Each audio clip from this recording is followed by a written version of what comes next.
Salut tout le monde, j'espère que vous allez bien. Bienvenue sur ma chaîne YouTube et un autre vidéo tutoriel. Aujourd'hui, on va passer à travers 5 nouveautés du logiciel DaVinci Resolve, mais dans la nouvelle version 19. La version 19 est présentement en bêta, donc soyez avertis. C'est une version qui va perdre beaucoup de stabilité parce qu'elle est encore en test. Cela dit, j'ai déjà fait une vidéo qui couvrait plusieurs nouveautés de la version 19, mais les 5 que j'ai choisies aujourd'hui, je ne les ai pas couverts dans ma dernière vidéo. Puis à la fin de la vidéo, je vais avoir un bonus pour tous ceux et celles qui utilisent la version gratuite du logiciel DaVinci Resolve. Donc sans plus tarder, on saute dans le logiciel puis on va regarder les 5 nouveautés de la version 19 que j'ai pas encore touché. Alright, fait que bienvenue dans le logiciel DaVinci Resolve. J'utilise la version 19 qui est présentement en bêta. Donc la première nouveauté que je vais vous parler, c'est à propos de l'onglet Fusion. Comme vous savez, DaVinci Resolve est très réputé pour la couleur, pour le talonnage et pour les espaces colorimétriques. C'est un logiciel qui est clairement en avance sur tous les autres logiciels dans le niveau des couleurs. Un des gros avantages, c'est de travailler dans un espace colorimétrique DaVinci Color Manage. Je vais vous montrer où est-ce qu'on peut retrouver ça. Donc, on s'en va ici, dans nos paramètres. On appuie ici. Ensuite, on a justement gestion de la couleur. On a colorimétrie, mode de traitement de la couleur et espace colorimétrique de destination. Normalement, d'emblée, vous allez voir ça comme ça. DaVinci YRGB. C'est bien correct d'utiliser ça. Par contre, si vous voulez justement exploiter un plus gros triangle de couleurs offert par Blackmagic et DaVinci Resolve, on s'en vient ici, on sélectionne DaVinci YRGB Color Managed, puis vous pouvez justement le laisser comme ça encore une fois, puis vous allez profiter du gros triangle, mais moi, je veux aller une étape plus loin, j'enlève le crochet et je veux décider de mon mode de traitement de couleur. Et je vais choisir HDR DaVinci Wide Gamut Intermediate. Donc je sélectionne ça, ensuite ici mon espace colorimétrique. Pour tous ceux et celles qui ont un PC, laissez ça aller. Mais pour tous ceux et celles qui ont des produits Apple et que vous voulez exporter sur YouTube, je vous conseille d'aller en Rec 709 Alpha pour Apple. Ensuite de ça, on appuie sur Enregistrer. OK. Tout ce que je viens de vous montrer en ce moment, c'est pas nouveau. Ça existe depuis assez longtemps dans le logiciel DaVinci Resolve. C'est quoi qui est nouveau?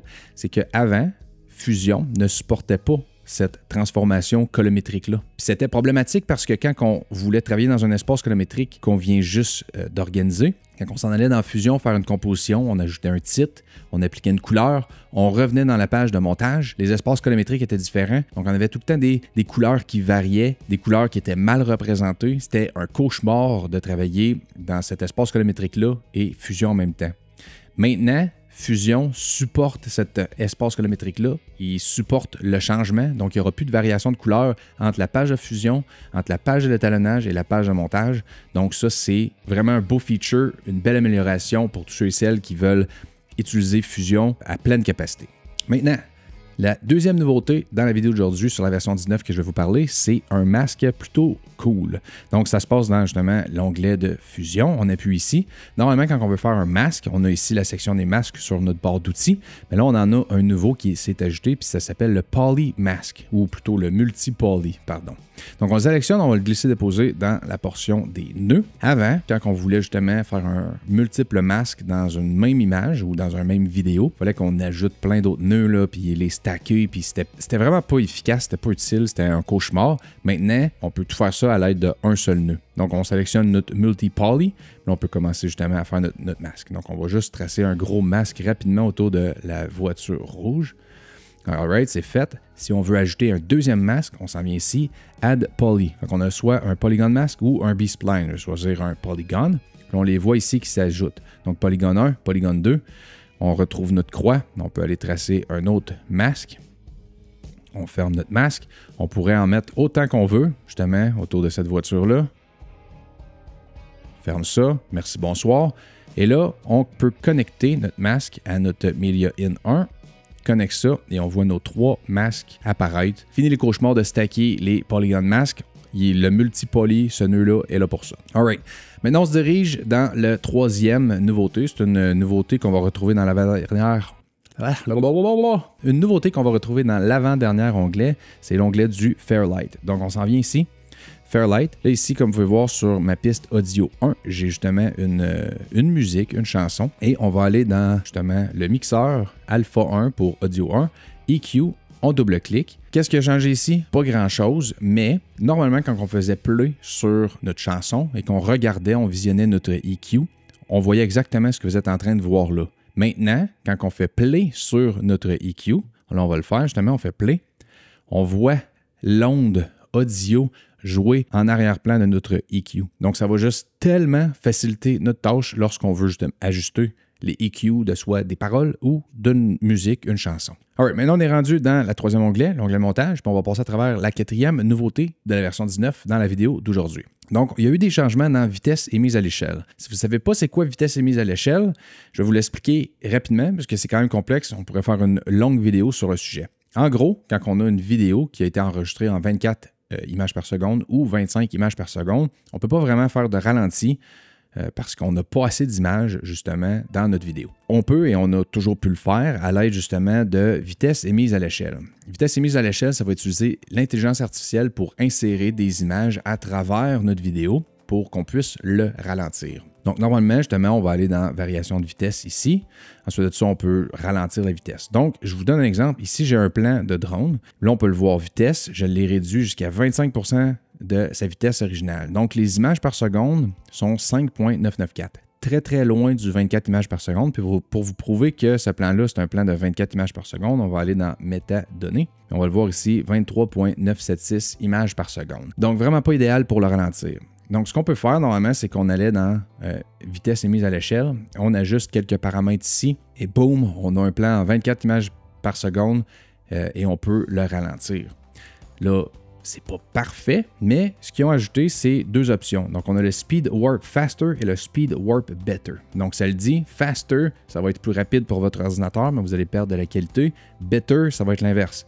Votre ordinateur va rouler moins rapidement, mais vous allez avoir des meilleurs résultats. Je vous le dis, ça, vitesse et mise à l'échelle, ça va gruger toute l'énergie de votre ordinateur. Donc, si vous le faites à un plan, je vous conseille de peut-être soit l'exporter immédiatement après et réinsérer le nouveau plan qui est exporté parce que votre ordinateur va mourir si vous essayez de faire ça sur des longs plans. Je vais vous montrer qu'est-ce que ça a fait. Okay? Fait que là, ici, je l'ai rendu puis j'ai deux exemples. Commande F, on regarde ça.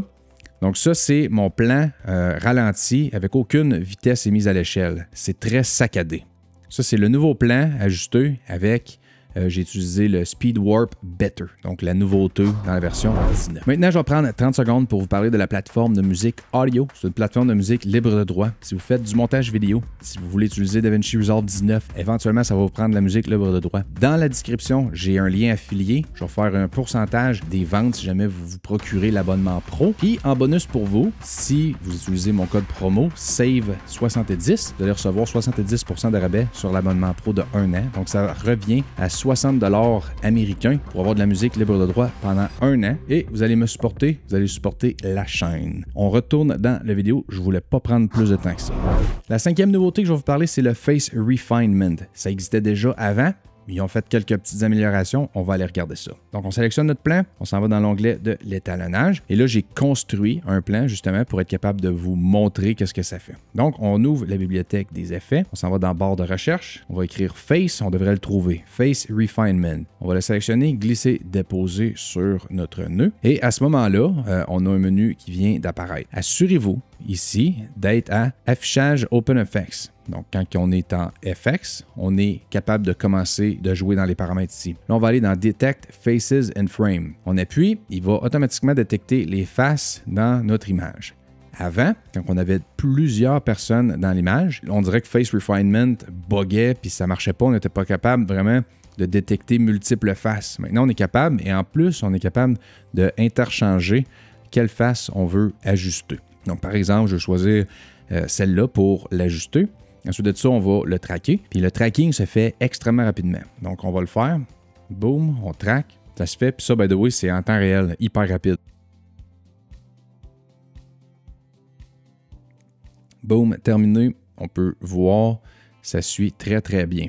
Une nouveauté encore du Face Refinement qu'on ne pouvait pas faire avant, c'est que quand on zoome, on peut bouger, déplacer ces points-là comme on le désire. Avant, on ne pouvait pas faire ça. Donc ça, c'est un autre bel petit ajout.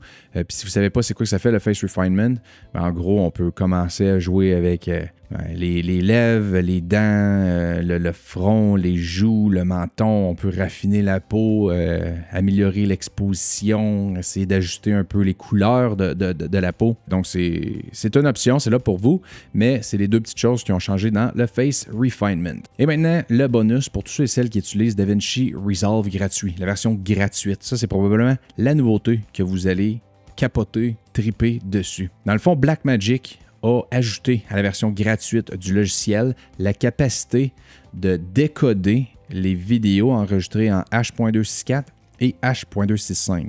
Donc, ultimement, quand vous allez avoir des vidéos qui utilisent ces deux codecs-là sur votre timeline, le logiciel, version gratuite, je le redis, va les décoder plus rapidement.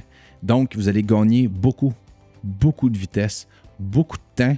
La version gratuite vient de monter extrêmement haut parce que ça va devenir beaucoup plus facile pour tous ceux et celles qui utilisent la version gratuite. Bref, j'espère que vous avez aimé la vidéo d'aujourd'hui sur les 6 nouveautés que j'ai parlé dans la vidéo d'aujourd'hui. Si vous n'avez pas vu mon autre vidéo qui parle d'à peu près 15 nouveautés de la version 19, puis il y en a des pas mal plus cool dans cette vidéo-là, allez checker la vidéo, elle va être en lien juste ici, puis nous autres, on se revoit là-bas comme d'habitude. Yes sir!